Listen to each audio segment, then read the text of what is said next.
ओम नमो भगवते वासुदेवाय। ओम अज्ञानतिमिरान्धस्य ज्ञानाञ्जनशलाकया चक्षुरुन्मिलितं येन तस्मै श्रीगुरवे नमः।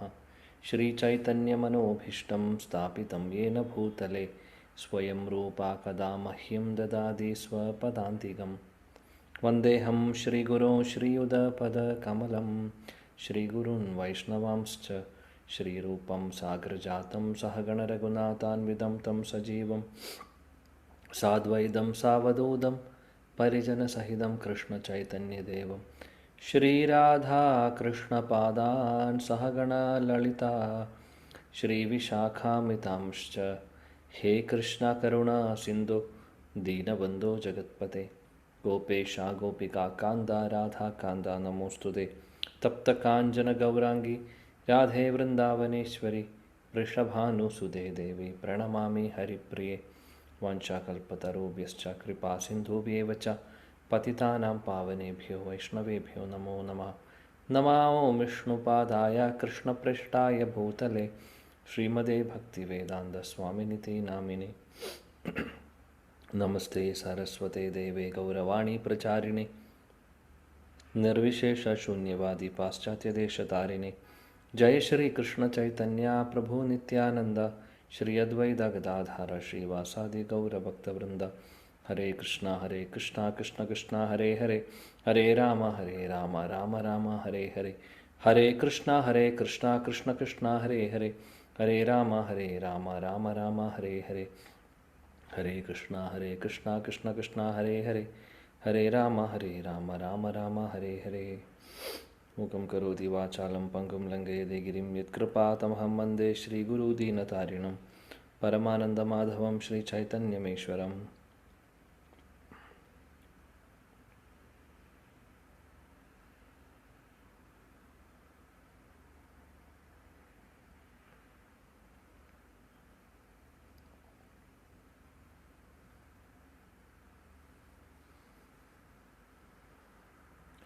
ഹരേ കൃഷ്ണ. എല്ലാ പ്രിയപ്പെട്ട ഭക്തർക്കും എൻ്റെ വിനീതമായ പ്രണാമം. നമ്മൾ കഴിഞ്ഞ കുറച്ച് ക്ലാസ്സുകളിലായിട്ട് 4 ശ്ലോകങ്ങൾ പഠിച്ചു. 3 ശ്ലോകങ്ങളാണ് നമ്മൾ കംപ്ലീറ്റ് ചെയ്തിട്ടുള്ളത്. ഞാൻ വിശ്വസിക്കുന്നു പലവരും ഈ ശ്ലോകങ്ങളെല്ലാം കാണാതെ പഠിച്ചു എന്ന്. കഴിഞ്ഞ ക്ലാസ്സിൽ നമ്മൾ ചർച്ച ചെയ്തത് ഏത് ശ്ലോകമായിരുന്നു? 6:17 യുക്താഹാരവിഹാരസ്യ കർമ്മസു യുക്തസ്വപ്നാബോധസ്യ യോഗോ ഭവതി.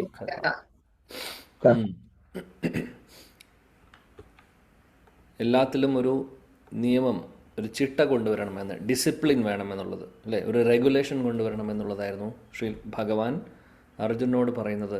അപ്പം നമുക്കുള്ള ഉപദേശമാണ് ഭഗവാൻ തരുന്നത്. ചെയ്യുന്ന കാര്യങ്ങളെല്ലാം, എന്ത് കാര്യങ്ങളാണോ നമ്മൾ ചെയ്യുന്നത് എല്ലാത്തിനും ഒരു, അല്ലെങ്കിൽ നമ്മൾ 24 മണിക്കൂർ സമയം നമ്മുടെ കയ്യിലുണ്ട്. അപ്പോൾ അവിടെ ആ സമയത്ത് നമ്മൾ പല കാര്യങ്ങളും ചെയ്യുന്നുണ്ട്. ചെയ്യുന്ന കാര്യങ്ങളെല്ലാം ഒരു ചിട്ടയോടുകൂടി ചെയ്യണം എന്നാണ് പറയുന്നത്. ഉറക്കത്തിൻ്റെ കാര്യമാണെങ്കിലും കഴിക്കുന്ന കാര്യമാണെങ്കിലും വിനോദങ്ങളാണെങ്കിലും ഇതെല്ലാം എല്ലാത്തിനും ഒരു ചിട്ട വേണം, ഒരു ഡിസിപ്ലിൻ വേണം എന്നുള്ളതാണ് ഭഗവാൻ പറയുന്നത്. അങ്ങനെ ചെയ്യുവാൻ സാധിക്കുകയാണെങ്കിൽ, ചെയ്തു കഴിഞ്ഞാൽ എന്താണ്, ഭൗതിക തലത്തിലുള്ള എല്ലാ ക്ലേശങ്ങളും അതെല്ലാം നമുക്ക് മാറ്റുവാൻ സാധിക്കുന്നു എന്നാണ് പറയുന്നത്. അപ്പോൾ ഇത് അഷ്ടാംഗ യോഗത്തിൻ്റെ ഒരു സെക്ഷനിൽ പറയുന്നതാണ്. യോഗികളെക്കുറിച്ച് ഭഗവാൻ പറയുന്ന കൂട്ടത്തിൽ തുടക്കത്തിലുള്ളൊരു ശ്ലോകമാണ്. എന്നാൽ നമ്മൾ ഭക്തരെ സംബന്ധിച്ച് നമ്മൾ എന്തായാലും അഷ്ടാംഗയോഗം പരിശീലിക്കുന്നവരല്ല, നമ്മൾ ഭക്തിയോഗം പ്രാക്ടീസ് ചെയ്യുന്നവരാണ്. എന്നാൽ ഭക്തിയോഗം പ്രാക്ടീസ് ചെയ്യുന്നവർക്കും ഡെഫിനറ്റ്ലി ഈ ചിട്ടകളെല്ലാം ആവശ്യമാണ്. ഇതെല്ലാം ഒരു എന്ത് കാര്യം ആണെങ്കിലും അതിനൊരു ഡിസിപ്ലിൻ എന്നുള്ളത് വളരെ ഇമ്പോർട്ടൻ്റ് ആണ്. അപ്പോൾ അതാണ് നമുക്ക് ഉള്ള പാഠം ഉണ്ടായിരുന്നത്. അപ്പോൾ നമ്മൾ കാര്യങ്ങളൊക്കെ കഴിഞ്ഞ ക്ലാസ്സിൽ ചർച്ച ചെയ്തിരുന്നു. അപ്പോൾ ശാസ്ത്രങ്ങളിൽ നോക്കുവാണെങ്കിൽ ഒരുപാട് ഭക്തർ ഇത് ഫോളോ ചെയ്തവരുണ്ടായിരുന്നു. ശാസ്ത്രങ്ങളാണെങ്കിലും നമ്മുടെ ഗുരു പരമ്പരയിലെ ഗുരുപരമ്പരയിലെ ഭക്തരെ നോക്കിക്കഴിഞ്ഞാലും ഇതേപോലെ ചിട്ടയോട് കൂടിയിട്ട് കാര്യങ്ങൾ ചെയ്തിട്ടുള്ളവർക്ക് അവർക്ക് മാത്രമേ സക്സസ് ഉണ്ടായിട്ടുള്ളൂ. നമ്മൾ ചെറിയൊരു ഉദാഹരണം എടുക്കുകയാണെങ്കിൽ, നല്ല രീതിയിൽ പരീക്ഷയ്ക്ക് മാർക്ക് വേണമെങ്കിൽ നല്ല രീതിയിൽ പഠിക്കണം. പഠിക്കാതെ അത് ചിട്ടയോടുകൂടി സമയാസമയങ്ങളിൽ പോർഷൻസ് എല്ലാം പഠിച്ച് അവസാനം അങ്ങനെ പഠിച്ചു പോകുന്നവർക്ക് അവസാനം പരീക്ഷ എഴുതാൻ എളുപ്പമാണ്. അല്ലാതെ എല്ലാം കൂട്ടിവെച്ച് പരീക്ഷയുടെ തലേ ദിവസം എല്ലാം എടുത്ത് എല്ലാ പോർഷനും ഒരു വർഷത്തെ മുഴുവനും എടുത്ത് പഠിക്കുക എന്ന് പറയുന്നത് അത് ശരിക്കും പറയുകയാണെങ്കിൽ നടക്കുന്ന കാര്യമല്ല. ചിലവർ അങ്ങനെയൊക്കെ ചെയ്തിട്ട് മാർക്കൊക്കെ വാങ്ങിക്കുന്നുണ്ടാവും. പക്ഷേ അത് നല്ലൊരു ശീലമല്ല. കാര്യം അങ്ങനെ ചെയ്യുന്നതുകൊണ്ട് കാര്യമില്ല. അപ്പോൾ ഒരു ചിട്ടയോടുകൂടി അത് എല്ലാ ദിവസവും സിസ്റ്റമാറ്റിക്കായിട്ട് പഠിച്ചു പോവുകയാണെങ്കിലോ അവസാനം വരുമ്പോൾ അത് വലിയൊരു ലോഡായി തോന്നില്ല. അത് എളുപ്പത്തിൽ നമുക്ക് ചെയ്യുവാൻ സാധിക്കുന്നു. അപ്പോൾ ഒരു സ്റ്റുഡൻറ്റിനെ സംബന്ധിച്ച് സക്സസ്ഫുള്ളി പരീക്ഷ എഴുതുവാനും നല്ല മാർക്ക് സ്കോർ ചെയ്യാനും ഒരു ചിട്ട വേണം എന്നുണ്ടെങ്കിൽ നമ്മളെല്ലാവരും സ്റ്റുഡൻസാണ്, നമ്മളെല്ലാവരും വിദ്യാർത്ഥികളാണ്. ഭക്തിയുടെ പാതയിൽ, ഭക്തി മാർഗത്തിൽ നമ്മൾ വിദ്യാർത്ഥികളാണ് നമ്മളെല്ലാവരും നമ്മൾ ഓരോരുത്തരും ഭക്തി മാർഗത്തിലുള്ള നമുക്ക് അല്ലെങ്കിൽ ആ വിദ്യാർത്ഥികളായിട്ടുള്ള നമുക്ക് ചിട്ട ആവശ്യമാണ്. അതുകൊണ്ടാണ് ഭഗവാൻ പറയുന്നത് അത് നമുക്ക് ഓരോരുത്തർക്കും വേണമെന്നുള്ളത്. സാധകർക്ക് അത്യാവശ്യമായിട്ടുള്ളൊരു കാര്യമാണ് ഇതെല്ലാം.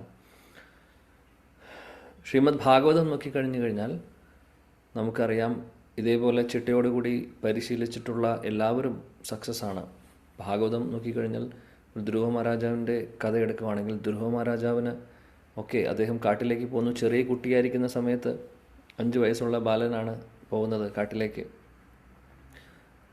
അദ്ദേഹത്തിൻ്റെ ഉദ്ദേശം വേറെയായിരുന്നു. അതായത് അച്ഛനേക്കാൾ മുത്തശ്ശനേക്കാൾ വലിയ സാമ്രാജ്യം വേണമെന്നുള്ള, ബ്രഹ്മാവിനേക്കാൾ വലിയ സാമ്രാജ്യം വേണമെന്നുള്ളൊരു ആഗ്രഹത്തോടു കൂടിയാണ് അദ്ദേഹം കാട്ടിലേക്ക് പോകുന്നത്.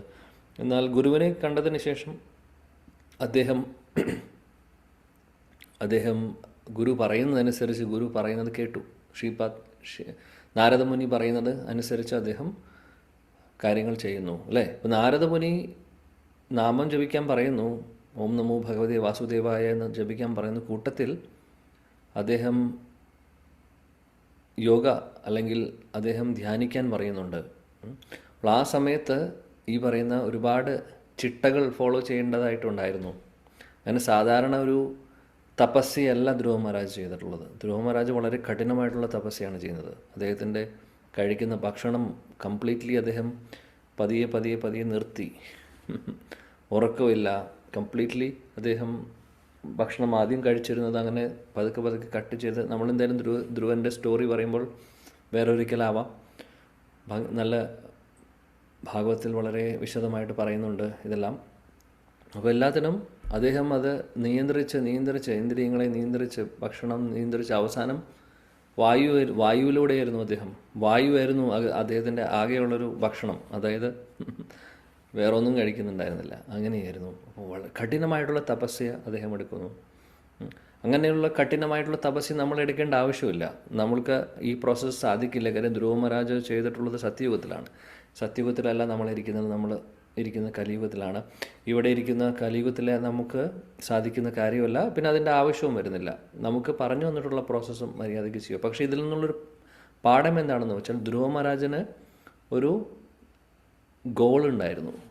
അതാണ് പോയിന്റ്. അതായത് ഒരു ലക്ഷ്യമുണ്ടായിരുന്നു അദ്ദേഹത്തിന്. ആ ലക്ഷ്യം കിട്ടുവാൻ വേണ്ടി അദ്ദേഹം എന്ത് തപസ്യ എടുക്കാനും തയ്യാറായിരുന്നു.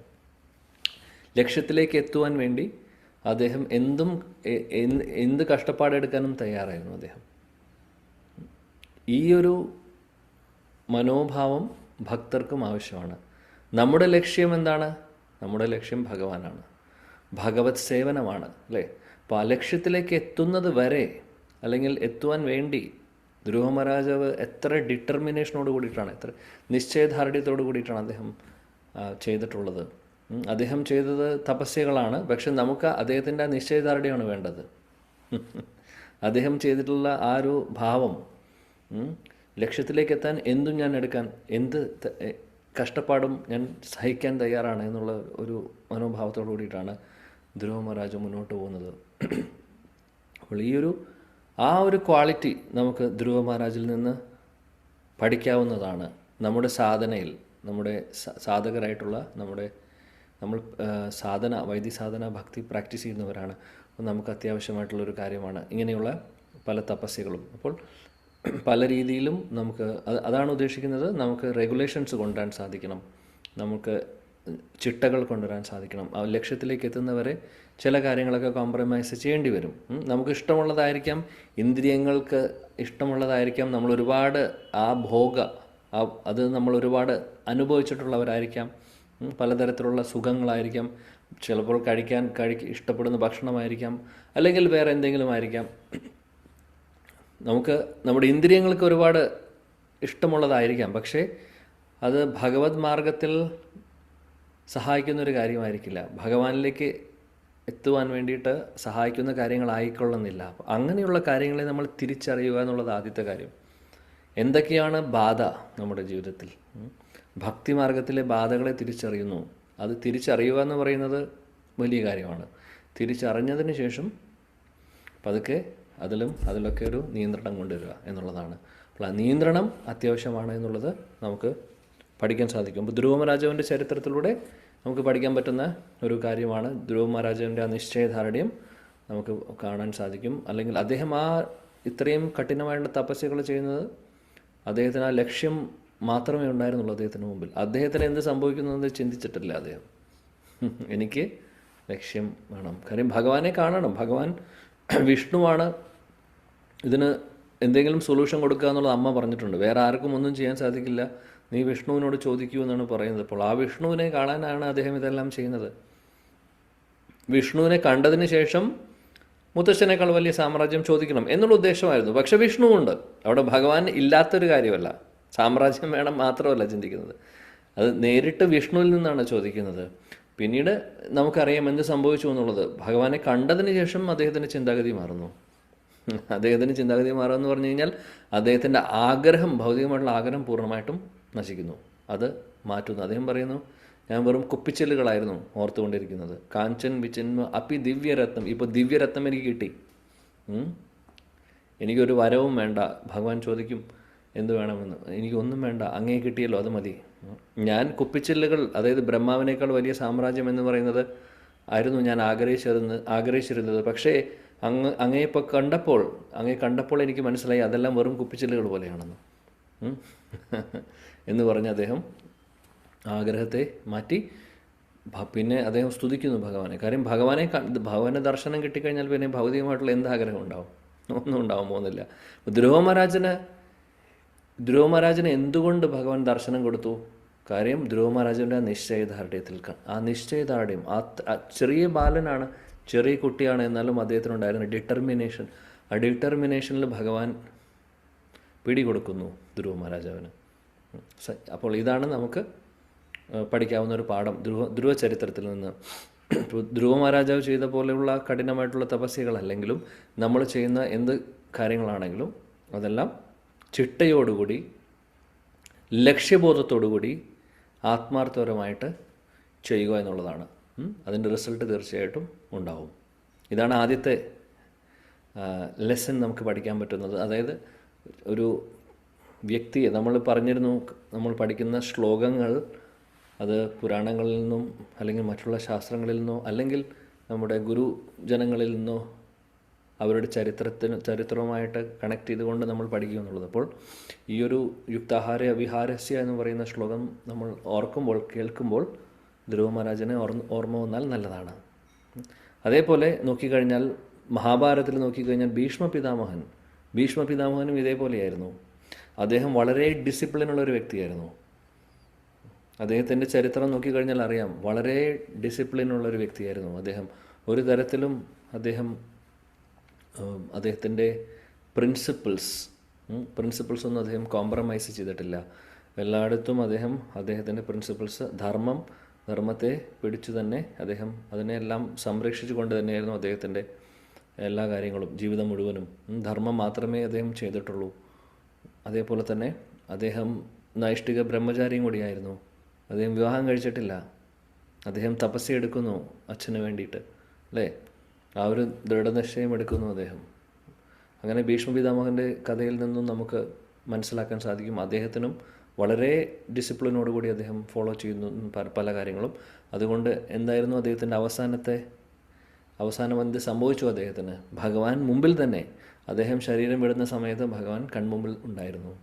ഭഗവാനെ കണ്ടുകൊണ്ടാണ് ഭീഷ്മ പിതാമഹൻ ശരീരം വിടുന്നത്, അല്ലേ? അപ്പോൾ ഭീഷ്മ പിതാമഹൻ നല്ലൊരു ഉദാഹരണമാണ് നമുക്ക്. അദ്ദേഹം നല്ല എല്ലാം വളരെ ചിട്ടയോടുകൂടി ചെയ്തു കൊണ്ടുവന്നിരുന്ന ഒരു വ്യക്തിയായിരുന്നു. അതുകൊണ്ട് തന്നെ എല്ലാവരും ഒരുപാട് ബഹുമാനിക്കുമായിരുന്നു അദ്ദേഹത്തെ. ഭീഷ്മ പിതാമഹനെ എല്ലാവർക്കും ഇഷ്ടമായിരുന്നു.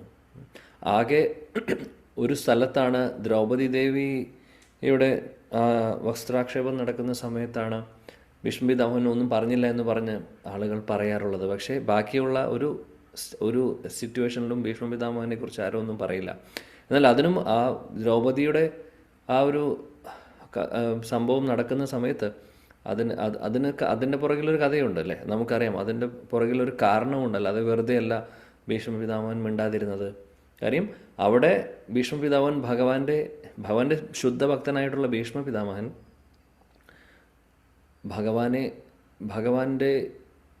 ഭഗവാനെ സ്തുതിക്കാൻ വേണ്ടി, അല്ലെങ്കിൽ ലോകം മുഴുവനുമുള്ള ആളുകൾക്ക് കാണിച്ചു കൊടുക്കാൻ വേണ്ടി, ആരുമില്ലാത്തവരുടെ കൂടെ ഭഗവാനുണ്ട് എന്ന് കാണിക്കാൻ വേണ്ടിയിട്ട് അദ്ദേഹത്തിന് വേണമെങ്കിൽ തടയാമായിരുന്നു, പക്ഷെ ചെയ്തില്ല. കാര്യം അദ്ദേഹത്തിൻ്റെ ആഗ്രഹം ഇതായിരുന്നു. ദ്രൗപദി ദേവി ആരുടെ സഹായം കിട്ടാതെ വരുമ്പോൾ ഭഗവാനെ വിളിക്കും, ഭഗവാൻ കൃഷ്ണനെ വിളിക്കും. ഭഗവാൻ കൃഷ്ണനെ വിളിച്ചു കഴിഞ്ഞാൽ ഭഗവാൻ കൃഷ്ണൻ വരും. കാര്യം ഭക്തവത്സനാണ് ഭഗവാൻ, വിളിക്കുന്ന ഭക്തരെ കൈവിടില്ല. ദ്രൗപദി ദേവി ഉള്ളു നിറഞ്ഞ് കൃഷ്ണനെ വിളിക്കുന്നു. ഭഗവാൻ അവിടെ പ്രത്യക്ഷപ്പെടുന്നു സാരിയുടെ രൂപത്തിൽ. അപ്പോൾ ഭീഷ്മ പിതാമഹൻ അതിലൂടെ നമ്മളെ പഠിപ്പിക്കുകയാണ് ശരിക്കും പറയുകയാണെങ്കിൽ. അല്ലെങ്കിൽ അദ്ദേഹത്തിന് ചെയ്യാമായിരുന്നു, അവിടെ അദ്ദേഹത്തിന് തടയാമാവുന്ന കേസേ ഉണ്ടായിരുന്നുള്ളൂ. പക്ഷേ ഭഗവാന്റെ ലീലയിൽ അദ്ദേഹം ഭഗവാനെ സപ്പോർട്ട് ചെയ്യുകയാണ് ചെയ്യുന്നത്. അതായത് ആരുമില്ലാത്തവർക്ക് ഭഗവാനുണ്ട് എന്നുള്ളതും മാത്രമല്ല, മനസ്സ് അറിഞ്ഞ് വിളിച്ചു കഴിഞ്ഞാൽ ഭഗവാൻ വരും എന്നുള്ളതും എല്ലാവരെയും കാണിപ്പിച്ച് കൊടുക്കുകയാണ് ചെയ്യുന്നത് ആ ലീലയിലൂടെ. അപ്പോൾ ഭീഷ്മ പിതാമഹൻ ഭഗവാന്റെ ലീലയിൽ സഹായിക്കുകയാണ് ചെയ്യുന്നത്. അദ്ദേഹം രക്ഷിക്കുകയാണെങ്കിൽ പിന്നെ ഭഗവാൻ അവിടെ വരില്ല സാരിയായിട്ട്. ശരിയല്ലേ? അപ്പോൾ സാരിയുടെ രൂപത്തിൽ പോലും ഭഗവാൻ വരാം ഭക്തരെ രക്ഷിക്കാൻ വേണ്ടി. എങ്ങനെ വേണമെങ്കിലും, ഏത് സാഹചര്യത്തിലും, ഏത് രൂപത്തിൽ വേണമെങ്കിൽ വരാം സാധിക്കുമെന്നുള്ളത് തെളിയിക്കണ്ടേ? അപ്പോൾ അതിന് ഭീഷ്മ പിതാമഹൻ മിണ്ടാതിരുന്നേ പറ്റൂ. അദ്ദേഹം മിണ്ടിക്കഴിഞ്ഞു കഴിഞ്ഞാൽ, അദ്ദേഹം തടഞ്ഞു കഴിഞ്ഞാൽ പിന്നെ സാരിയുടെ രൂപത്തിൽ ഭഗവാൻ വരില്ല. സോ അതാണ് പറയുന്നത്, എല്ലാത്തിലും എന്ത് ചരിത്രം നോക്കിക്കഴിഞ്ഞാൽ, ഏത് ലീലയാണെങ്കിലും അതിനൊരു കാരണമുണ്ടാവും. കാരണമില്ലാതെ വെറുതെ നടക്കുന്നതല്ല ഒന്നും. അതുകൊണ്ട് ഇതിൻ്റെ കാരണങ്ങൾ നമ്മൾ മനസ്സിലാക്കുക എന്നുള്ളതാണ് ആദ്യം ചെയ്യേണ്ടത്. ഇല്ലെങ്കിൽ ഇതേപോലുള്ള ഭീഷ്മ പിതാമഹനെ പോലുള്ള വരിഷ്ഠരായിട്ടുള്ള ഒരുപാട് ഭക്തരെ നമ്മൾ തെറ്റായിട്ട് ധരിക്കുന്നു. ഇതേപോലെ തന്നെയാണ് ഇന്ദ്രൻ്റെ കാര്യം. ഇന്ദ്രൻ ഭാഗവതം നോക്കിക്കഴിഞ്ഞാൽ ഒരുപാട് സ്ഥലങ്ങളിൽ അദ്ദേഹം അപരാധങ്ങൾ ചെയ്യുന്നുണ്ട്. പക്ഷേ അദ്ദേഹം സാധാരണ ഒരു വ്യക്തിയല്ല, ഭഗവാന്റെ ഭക്തൻ തന്നെയാണ്.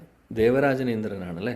ദേവരാജനായിട്ടുള്ള പൊസിഷൻ അദ്ദേഹത്തിന് വെറുതെ കൊടുത്തിട്ടുള്ളതല്ല, വെറുതെ ആരും കൊടുത്തിട്ടുള്ള പൊസിഷനല്ല അത്. 30 മുക്കോടി ദേവന്മാരുടെ രാജാവാണ് അദ്ദേഹം. ആ ഒരു പൊസിഷൻ ഭഗവാൻ കൊടുത്തിട്ടുള്ളതാണ്. അപ്പോൾ അങ്ങനെയുള്ള ഒരു വ്യക്തി സാധാരണ ഒരു വ്യക്തി ആയിരിക്കുമോ? അല്ല. എന്നാൽ ഇന്ദ്രനും ഇതേപോലെ പല പല പാഠങ്ങൾ നമ്മളെ പഠിപ്പിക്കുന്നു. ഗുരു അപരാധം ചെയ്യരുത്, ഒരുപാട് അതായത് സ്ഥാനമാനങ്ങൾക്കും പേരിനും പ്രശസ്തിയിലും കൂടുതൽ ആഗ്രഹിക്കരുത്. ഇങ്ങനെയുള്ള പാഠങ്ങൾ ഇന്ദ്രൻ പഠിപ്പിക്കുകയാണ് നമ്മളെ. ഭഗവാൻ ഇന്ദ്രനെ ഉപയോഗിക്കുന്നു ലീലകളിൽ. അങ്ങനെ ഇന്ദ്രൻ അതിന് സമ്മതിക്കുന്നു. അതുകൊണ്ട് ഇന്ദ്രദേവനെ പലപ്പോഴും ചിലവർ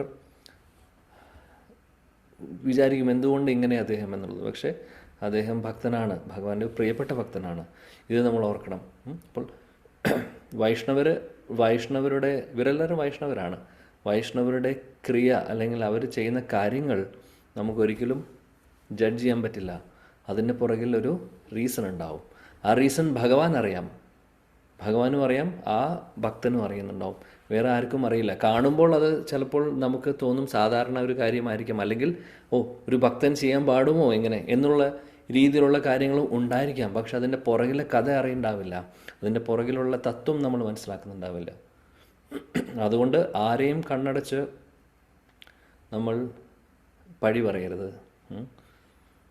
എന്തുകൊണ്ട് എന്ത് സാഹചര്യമാണ് അവരെ കൊണ്ട് ഇത് ചെയ്യിപ്പിക്കുന്നതെന്ന് നമുക്കറിയില്ല, അല്ലേ? ഇത് സാധാരണ കേസ് എടുക്കുവാണെങ്കിലും അങ്ങനെ തന്നെ. നമ്മൾ ആരെങ്കിലുമായിട്ട് നമ്മൾ പെരുമാറുന്ന സമയത്ത്, സംസാരിക്കുന്ന സമയത്തോ അല്ലെങ്കിൽ ഡീൽ ചെയ്യുന്ന സമയത്തോ പലപ്പോഴും നമ്മൾ ഉദ്ദേശിക്കാത്ത രീതിയിലൊക്കെ ഇങ്ങോട്ട് റെസ്പോൺസ് വരുവാണെങ്കിൽ നമ്മൾ മനസ്സിലാക്കണം, നമ്മൾ തിരിച്ച് അതേപോലെ തന്നെ നമ്മളും ദേഷ്യപ്പെടുന്നു അവരോട്. അങ്ങനെയാണെങ്കിൽ പിന്നെ എന്താണ് കാര്യം?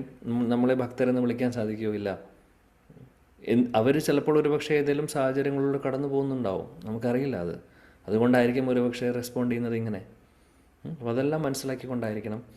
ഒരു ഭക്തൻ എന്ന് പറഞ്ഞു കഴിഞ്ഞാൽ, ഒരു ഡിവോട്ടി എന്ന് പറഞ്ഞു കഴിഞ്ഞാൽ എല്ലാ മേഖലകളിൽ നിന്നും അല്ലെങ്കിൽ എല്ലാ സൈഡിൽ നിന്നും ചിന്തിച്ചുകൊണ്ടും, അല്ലാതെ എടുത്തു ചാടി അങ്ങനെ തീരുമാനങ്ങൾ എടുക്കുകയോ അല്ലെങ്കിൽ എടുത്തു ചാടി എന്തെങ്കിലും ചെയ്യുകയോ പ്രവർത്തിക്കുകയോ പറയുകയോ ചെയ്യില്ല. ആലോചിച്ചുകൊണ്ട് ഇത് ശാസ്ത്രവും ഗുരു സാധു ശാസ്ത്രം പറയുന്നത് അനുസരിച്ചിട്ടുള്ള കാര്യമാണോ ഞാൻ ചെയ്യുന്നത്, അല്ലെങ്കിൽ ഇത് ഇങ്ങനെ ഞാൻ പറയുമ്പോൾ ഇത് ഭഗവാന് ഗുരുവിനും ബുദ്ധിമുട്ടിക്കുന്ന കാര്യങ്ങളാണോ എന്നുള്ളത് ഓർത്തുകൊണ്ടായിരിക്കണം നമ്മൾ ചെയ്യുന്നത്. അപ്പോൾ നമ്മൾ ചിന്തിക്കും, അങ്ങനെയാണെങ്കിൽ ചില സമയങ്ങളിൽ നമുക്കിത് ആലോചിക്കാനും തീരുമാനമെടുക്കാനും സമയം കിട്ടില്ല. അത്രയും സമയം ഉണ്ടാവും. എല്ലാം ആലോചിച്ചിട്ട് ചില കാര്യങ്ങൾ പെട്ടെന്ന് ചെയ്യേണ്ട കാര്യങ്ങളുണ്ടാവും. ആ സമയത്ത് നമ്മൾ ചിലപ്പോൾ ആലോചിക്കാൻ പോലും തോന്നില്ല. ശരിയല്ലേ? അങ്ങനെയാണ് മിക്കവാറും സംഭവിക്കുന്നത്. അപ്പോൾ ആ സമയത്ത് നമ്മൾ ചിന്തിക്കും എന്ത് ചെയ്യണം എന്ന് ചിന്തിക്കാൻ പോലും സമയമില്ലാത്ത അവസ്ഥയാണെങ്കിൽ സാരമില്ല.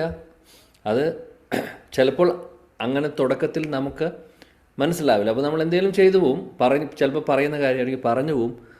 പിന്നീട് പറഞ്ഞതിന് ശേഷമായിരിക്കും നമ്മൾ ചിന്തിക്കുന്നത്, ഓ ഇങ്ങനെ പറയാൻ പാടില്ലായിരുന്നു, അല്ലെങ്കിൽ ഇങ്ങനെ ചെയ്യാൻ പാടില്ലായിരുന്നു എന്ന് നമുക്ക് തോന്നുന്നുണ്ടെങ്കിൽ നല്ല കാര്യമാണ്. കാര്യം നമ്മൾ തെറ്റ് തിരിച്ചറിയുന്നു. അങ്ങനെ ആകുമ്പോൾ അടുത്ത പ്രാവശ്യം നമുക്ക് കറക്റ്റ് ചെയ്യാൻ സാധിക്കും.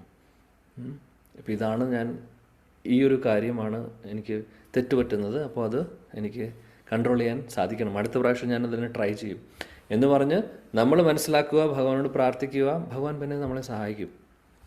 പിന്നെ രണ്ടാമത്തെ കാര്യം, നമ്മൾ കൂടുതൽ ഭഗവത്ഗീത, ഭാഗവതം, ശാസ്ത്രങ്ങളൊക്കെ പഠിക്കുമ്പോൾ, ഭഗവത് ചർച്ചകൾ നടത്തുമ്പോൾ, അപ്പോൾ നമുക്ക് ഓട്ടോമാറ്റിക്കലി നമ്മുടെ ബുദ്ധി ഇങ്ങനെ തെളിഞ്ഞു വന്നുകൊണ്ടിരിക്കുകയാണ്, ശുദ്ധീകരണം നടന്നുകൊണ്ടിരിക്കുകയാണ് നമ്മുടെ.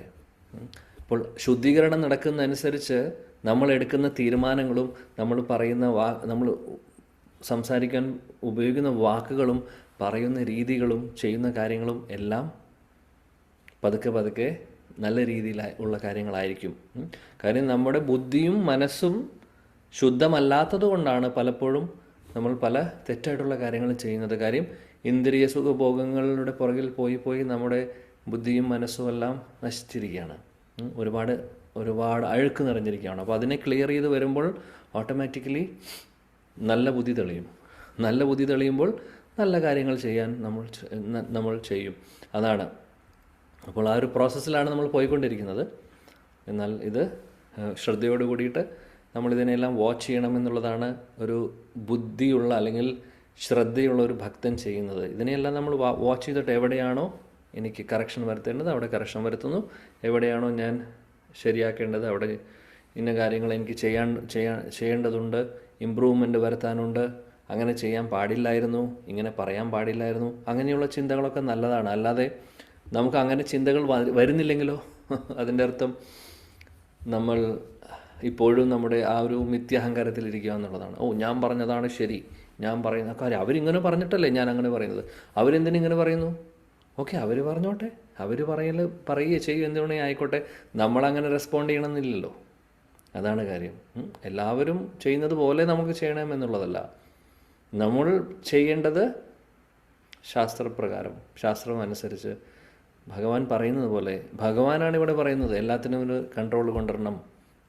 വാചോ വേഗം മനസാ ക്രോധവേഗം ജിഹ്വാവേഗം ഉത്തര ഉപസ്ഥവേഗം ഏതാൻ വേഗാൻ യോ വിഷഹേത തീര സർവം അഭിമാൻ പ്രത്യം ശശിഷ്യത്.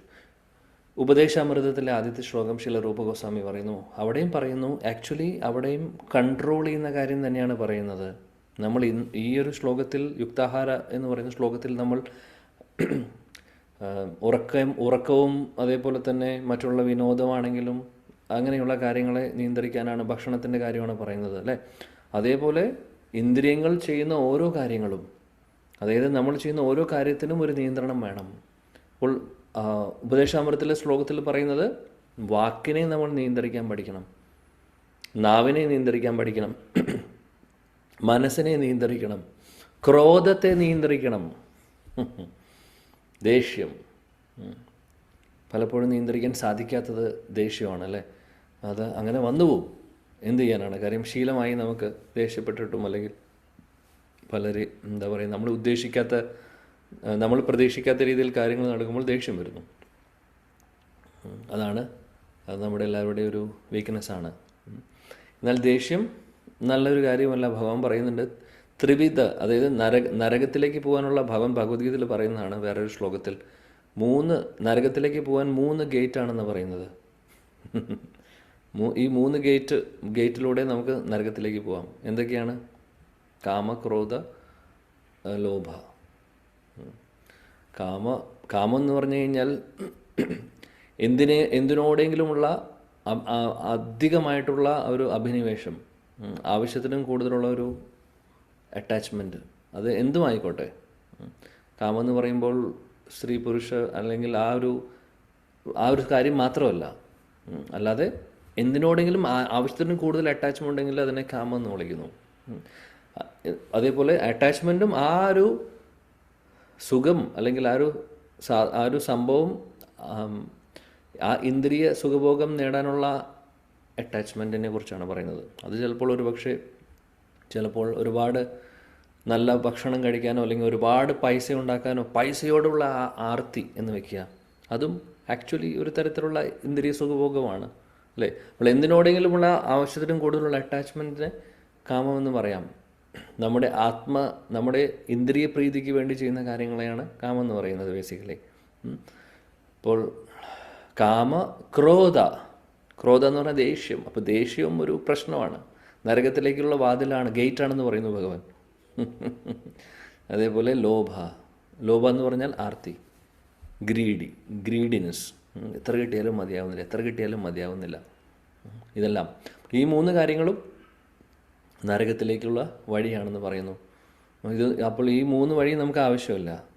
ഈ 3 കാര്യങ്ങളും നമ്മുടെ ജീവിതത്തിൽ നിന്ന് മാറ്റുമ്പോഴാണ് നമുക്ക് ഭഗവാന്റെ അടുത്തേക്ക് പോകാൻ സാധിക്കുന്നത് അല്ലേ. അപ്പോൾ അതിനുള്ള പരിശ്രമമാണ് നമ്മൾ ചെയ്തുകൊണ്ടിരിക്കുന്നത്. ഇങ്ങനെ ഭക്തിയുത സേവനങ്ങളിലൂടെ നമ്മൾ പ്രാക്ടീസ് ചെയ്യുന്നു, ഭഗവാൻ നമുക്ക് പറഞ്ഞു തരുന്നു. പല കാര്യങ്ങളിലും ഒരു നിയന്ത്രണം കൊണ്ടുവരിക, ചിട്ട കൊണ്ടുവരിക, അതനുസരിച്ചിട്ട് കാര്യങ്ങൾ ചെയ്യുക.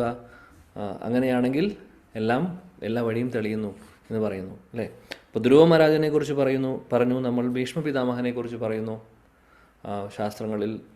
പിന്നെ നോക്കുവാണെങ്കിൽ രൂപഗോസ്വാമിയെക്കുറിച്ച് ഇവിടെ ഓൾറെഡി ശീലപ്രഭുപാദ് ഭാവാർത്ഥത്തിൽ പറഞ്ഞിട്ടുണ്ട്. രൂപഗോസ്വാമിയും വളരെ ചിട്ടയോട് കൂടിയിട്ടായിരുന്നു കാര്യങ്ങൾ ചെയ്തുകൊണ്ടിരുന്നത്. രഘുനാഥ് ദാസ് ഗോസ്വാമി എന്ന് പറയുന്ന വേറൊരു ഗോസ്വാമിയുണ്ട്. അദ്ദേഹവും ഇതേപോലെ തന്നെയായിരുന്നു, വളരെ ചിട്ടയായിരുന്നു അദ്ദേഹത്തിന്. അദ്ദേഹം എല്ലാ ദിവസവും 1000 നമസ്കാരം, 1000 പ്രണാമം അദ്ദേഹം ഭഗവാന്റെ മുമ്പിൽ സമർപ്പിക്കും. 2000 പ്രണാമം ഭക്തരുടെ മുമ്പിൽ അദ്ദേഹം ചെയ്യും. ടോട്ടൽ 3000 പ്രണാമം ചെയ്യും അദ്ദേഹം. ഇങ്ങനെയല്ല സാഷ്ടാംഗ പ്രണാമത്തെക്കുറിച്ച് പറയുന്നത്. ഒരു ദിവസം, എല്ലാ ദിവസവും അദ്ദേഹം ചെയ്തിരുന്നു. അതേപോലെ നിയമത്തോടു കൂടി അദ്ദേഹം നാമം ജപിക്കുന്നു. എല്ലാത്തിനും ഒരു ചിട്ടയുണ്ടായിരുന്നു, ഇവർക്കെല്ലാവർക്കും ഒരു ചിട്ടയുണ്ടായിരുന്നു. കഴിക്കുന്ന കാര്യമൊക്കെ അവർ വളരെ കുറവായിരുന്നു. ഭക്ഷണം കഴിക്കലൊക്കെ ഒരു നേരം കഴിക്കുള്ളൂ, ഉറക്കവും അത്രയേ ഉണ്ടായിരുന്നുള്ളൂ. എന്നാൽ നമുക്ക് ഒരുപക്ഷെ അതൊന്നും സാധിക്കില്ല. പക്ഷേ അവരെ കോപ്പി ചെയ്യാൻ നമുക്ക് സാധിക്കില്ലെങ്കിലും ഇതൊരു ഇൻസ്പിറേഷനായിട്ട് നമ്മൾ എടുക്കുക, അല്ലെങ്കിൽ അവരുടെ പാത പിന്തുടരുക എന്ന് ഉദ്ദേശിക്കുന്നത് അറ്റ്ലീസ്റ്റ് 1% അവരുടെ ചിട്ടകൾ എന്തെങ്കിലും കാര്യം, ഡിസിപ്ലിൻ അവർ ഉണ്ടായിരുന്നു. ആ ഡിസിപ്ലിൻ കൊണ്ടുവരാൻ നോക്കുക എന്നുള്ളതാണ് കാര്യം. അവർ ചെയ്തത് പോലെ തന്നെ ഇമിറ്റേറ്റ് ചെയ്യാൻ സാധിക്കില്ലെങ്കിലും. അപ്പോൾ ചിട്ടയുടെ കാര്യം ഇമ്പോർട്ടൻ്റ് ആണ്. രഘുനാഥ് ദാസ് ഗോസ്വാമി നല്ലൊരു ഉദാഹരണമാണ് നമ്മുടെ മുമ്പിൽ. അതേപോലെ ഭക്തി വിനോദ് ടാക്കൂറിനെ കുറിച്ച് നോക്കിക്കഴിഞ്ഞാൽ, ഭക്തി വിനോദ് ടാക്കൂർ എന്ന് പറയുന്നത് നമ്മുടെ ഒരു ആചാര്യനാണ്, ഗുരു പരമ്പരയിൽ വരുന്ന പ്രധാനപ്പെട്ട ആചാര്യനാണ്. അദ്ദേഹത്തിൻ്റെ ഒരു ദിവസത്തെ ടൈം ടേബിൾ സ്കെഡ്യൂൾ വളരെ മനോഹരമാണ്. എല്ലാ ദിവസവും അദ്ദേഹം ഒരേ കാര്യമാണ് ഫോളോ ചെയ്യുന്നത്. അതിമനോഹരമാണ്. അദ്ദേഹത്തിൻ്റെ ടൈം ടേബിൾ 24 മണിക്കൂർ അദ്ദേഹം എങ്ങനെ ഡിവൈഡ് ചെയ്തിട്ടുണ്ട് എന്നുള്ളത് വളരെ വളരെ ഇമ്പ്രസീവ് ആയിട്ടുള്ളൊരു കാര്യമാണ്. അദ്ദേഹത്തിൻ്റെ ടൈം ടേബിൾ അവൈലബിൾ ആണ് ആക്ച്വലി. അതായത് ഗൗഡിയ നമ്മുടെ ഗുരു പരമ്പരയിലെ പ്രധാനപ്പെട്ട ആചാര്യനാണ് ഇദ്ദേഹം, ശ്രീല ഭക്തി വിനോദ് ടാക്കൂർ. അദ്ദേഹം ഒരു ഗൃഹസ്ഥനായിരുന്നു, ഗൃഹസ്ഥാശ്രമത്തിലുള്ള വ്യക്തിയായിരുന്നു. അദ്ദേഹം ഒരു സന്യാസി ആയിരുന്നില്ല. അദ്ദേഹത്തിന് 10 മക്കളുണ്ടായിരുന്നു, ഭാര്യയുണ്ടായിരുന്നു, വളരെ ഉത്തരവാദിത്തമുള്ള ജോലി ഉണ്ടായിരുന്നു. അദ്ദേഹം മജിസ്ട്രേറ്റ് ആയിരുന്നു, ഉത്തരവാദിത്തമുള്ള ജോലി ഉണ്ടായിരുന്നു. എന്നിട്ടും അദ്ദേഹം വളരെ ചിട്ടയുണ്ടായിരുന്നു. അദ്ദേഹത്തിന് എല്ലാ കാര്യങ്ങൾക്കും ഒരു ഡിസിപ്ലിൻ ഉണ്ടായിരുന്നു. അതാണ് ശ്രീല ഭക്തി വിനോദ് ടാക്കൂർ. അദ്ദേഹം എല്ലാ കാര്യങ്ങൾക്കും, ചെയ്യേണ്ടതായിട്ടുള്ള എല്ലാ കാര്യങ്ങൾക്കും സമയം കണ്ടെത്തിയിട്ടുണ്ട്. അദ്ദേഹത്തിൻ്റെ ജോലിയെ കോംപ്രമൈസ് ചെയ്തിട്ടില്ല, ഭക്തിയുത സേവനങ്ങളെയും കോംപ്രമൈസ് ചെയ്തിട്ടില്ല. നമ്മൾ പലപ്പോഴും പറയും, ഇതെല്ലാം കൂടിയിട്ട് എങ്ങനെ ചെയ്യാൻ സാധിക്കും, എനിക്ക് ആ ഉത്തരവാദിത്തമുണ്ട്, അതുണ്ട്. ഓക്കെ, ശരിയാണ്, നമുക്ക് കുറേ കാര്യങ്ങളുണ്ടാവും. കുട്ടികളുടെ കാര്യം നോക്കണം, വീട്ടിലെ കാര്യങ്ങൾ നോക്കണം, അച്ഛനമ്മയുടെയും കാര്യങ്ങൾ, പ്രായമായിട്ടുള്ളവരുണ്ടെങ്കിൽ അവരുടെ കാര്യം നോക്കണം. അതിനൊക്കെ സമയം വേണം. സമയം വേണ്ട എന്നുള്ളതല്ല, തീർച്ചയായിട്ടും അതിനൊക്കെ സമയം വേണം. എന്നാൽ അത് കഴിഞ്ഞിട്ടും നമുക്ക് കുറച്ച് സമയം കണ്ടെത്തിക്കൂടെ എന്നുള്ളതാണ്. നമ്മുടെ നാമജപത്തിനാണെങ്കിലും മറ്റുള്ള സത്സംഗങ്ങൾക്കാണെങ്കിലും അതിനൊക്കെ നമുക്ക് സമയം കണ്ടെത്താവുന്നതേ ഉള്ളൂ. നമ്മൾ നമ്മുടെ ദിനചര്യയെ ഒന്ന് ഒരു റെഗുലേഷൻ കൊണ്ടുവന്നു കഴിഞ്ഞാൽ, ഒരു ടൈം ടേബിൾ കൊണ്ടുവന്നു കഴിഞ്ഞാൽ, സാധിക്കാത്തതായിട്ടില്ല. എന്നാൽ ഭക്തി വിനോദ് ടാക്കൂർ ചെയ്തതുപോലെയോ മറ്റുള്ള വരിഷ്ഠരായിട്ടുള്ള ഭക്തർ ചെയ്യുന്ന പോലെയോ ചെയ്യാൻ സാധിക്കുന്നുണ്ടാവില്ല. എന്നാലും എന്തെങ്കിലും ഒരു ഡിസിപ്ലിൻ കൊണ്ടുവന്നു കഴിഞ്ഞു കഴിഞ്ഞാൽ നമുക്ക് തീർച്ചയായിട്ടും പല കാര്യങ്ങളും ചെയ്യാൻ സാധിക്കും. ചെയ്യാൻ സമയമില്ല എന്ന് പറയുന്നതിൽ അർത്ഥമില്ല. സമയമില്ല എന്ന് പറയാൻ എളുപ്പമാണ്. 24 മണിക്കൂർ നമ്മുടെ മുമ്പിലുണ്ട്. 24 മണിക്കൂറിനെ നമ്മൾ വേണ്ട രീതിയിൽ വിനിയോഗിക്കാത്തതാണ് പ്രശ്നം. പലപ്പോഴും പലവർക്കും ഉള്ള ഒരു റീസണാണ് സമയമില്ല, ആ കാര്യമുണ്ട്, ഇതുണ്ട്, അതുണ്ട്, ജോലിയുണ്ട്, ഒരുപാട് റെസ്പോൺസിബിലിറ്റീസ് ഉണ്ട്. ഓക്കെ, റെസ്പോൺസിബിലിറ്റീസ് എല്ലാം ആവശ്യമാണ്, ചെയ്യേണ്ടതാണ്. എന്നാൽ പരമമായിട്ടുള്ള ധർമ്മം മറന്നുകൊണ്ടായിരിക്കരുത്. പരോധർമ്മം യഥോ ഭക്തി രഥോക്ഷജേ സവൈ പുംസ പരോധർമ്മ. പരമമായിട്ടുള്ള ധർമ്മം എന്ന് പറയുന്നത് ഭഗവാനെ ഭക്തിയുത സേവനങ്ങൾ ചെയ്യുക എന്നുള്ളതാണ്. അത് മറന്നുകൊണ്ട് മറ്റുള്ള ധർമ്മങ്ങൾ ചെയ്തുകൊണ്ട് പൂർണ്ണമാവുന്നില്ല. നമ്മുടെ മനുഷ്യജന്മത്തിൻ്റെ ഉദ്ദേശം അതല്ല. ഇവിടെ മറ്റുള്ള ധർമ്മങ്ങളും മറ്റുള്ള റെസ്പോൺസിബിലിറ്റീസും നമ്മൾ ചെയ്യണം. കൂട്ടത്തിൽ പരമമായിട്ടുള്ള ധർമ്മവും ചെയ്യണം. രണ്ടിനും ബാലൻസ് ചെയ്തുകൊണ്ട് മുന്നോട്ട് കൊണ്ടുപോകാൻ നമ്മൾ നോക്കണം. അല്ലാതെ ഭഗവാനെ മറന്നുകൊണ്ടുള്ള മറ്റുള്ള കാര്യങ്ങൾ ചെയ്യുന്നതിൽ അർത്ഥം വരുന്നില്ല. അതുകൊണ്ടാണ് ഭഗവാന്റെ കാര്യങ്ങൾക്ക് കുറച്ച് സമയം നമ്മൾ കണ്ടെത്തുന്നത് വളരെ ഇമ്പോർട്ടൻ്റ് ആണ് എന്ന് പറയുന്നത്. ഭക്തി വിനോദ് ടാക്കൂറിൻ്റെ ഒരു സ്കെഡ്യൂള് നമുക്ക് നോക്കിക്കഴിഞ്ഞാൽ അതിമനോഹരമാണ്. വെറുതെ അതൊന്ന് കാണാം, അല്ലെങ്കിൽ അറിയാം. അദ്ദേഹം രാത്രി കാലത്ത് എഴുന്നേൽക്കുന്നത് 4 മണിക്ക് എഴുന്നേൽക്കും. അദ്ദേഹം 4 മണി മുതൽ 4:30 വരെ കാലത്തെ കാര്യങ്ങളൊക്കെ, പ്രഭാത കാര്യങ്ങളും കുളിക്കലും മറ്റുള്ള കാര്യങ്ങളൊക്കെ ചെയ്യുന്നു. 4:30 ആകുമ്പോഴേക്കും അദ്ദേഹത്തിൻ്റെ ജപം സ്റ്റാർട്ട് ചെയ്യുന്നു. 4:30 മുതൽ 7 മണി വരെ സമയത്ത് ശ്രീല ഭക്തി വിനോദ് ടാക്കൂർ ജപിക്കുന്നു, ശ്രീമൂർത്തി വിഗ്രഹ ആരാധന ചെയ്യുന്നു, ഇതെല്ലാം ചെയ്യുന്നു. അതായത് പൂജകളും നാമജപവും ഇതെല്ലാം 4:30 മുതൽ 7 മണി വരെയുള്ള സമയത്താണ് അദ്ദേഹം ചെയ്യുന്നത്. 7 മണി ആവുമ്പോൾ 7 മണി 7:30യുടെ ഉള്ളിൽ അദ്ദേഹം ബ്രേക്ക്ഫാസ്റ്റ് കഴിക്കുന്നു, പ്രസാദം കഴിക്കുന്നു. അതിനുശേഷം 7:30 മുതൽ 10 മണി വരെ അദ്ദേഹം ചെയ്യുന്നത് എന്താണെന്ന് വെച്ചാൽ ശാസ്ത്ര പഠനമാണ്. വായിക്കും ഭാഗവതം, ഭഗവത്ഗീത, അല്ലെങ്കിൽ മറ്റുള്ള ഗ്രന്ഥങ്ങളൊക്കെ. ഒരുപാട് ഗ്രന്ഥങ്ങൾ അദ്ദേഹം വായിക്കുമായിരുന്നു. മാത്രമല്ല അദ്ദേഹം ഒരുപാട് കത്തുകളൊക്കെ, അദ്ദേഹം മജിസ്ട്രേറ്റ് ആയിരുന്നു. അതേപോലെ ഒരുപാട് ആളുകൾക്ക് ഇദ്ദേഹം ശിക്ഷ കൊടുക്കുന്നുണ്ടായിരുന്നു. ശിക്ഷ ഇൻ ദ സെൻസ് ഭക്തിയിൽ ശിക്ഷ എന്ന് പറഞ്ഞാൽ ശിക്ഷിക്കുക എന്നുള്ളതല്ല. അതായത് ശിക്ഷാഗുരു എന്ന് പറഞ്ഞാൽ എന്താണ്?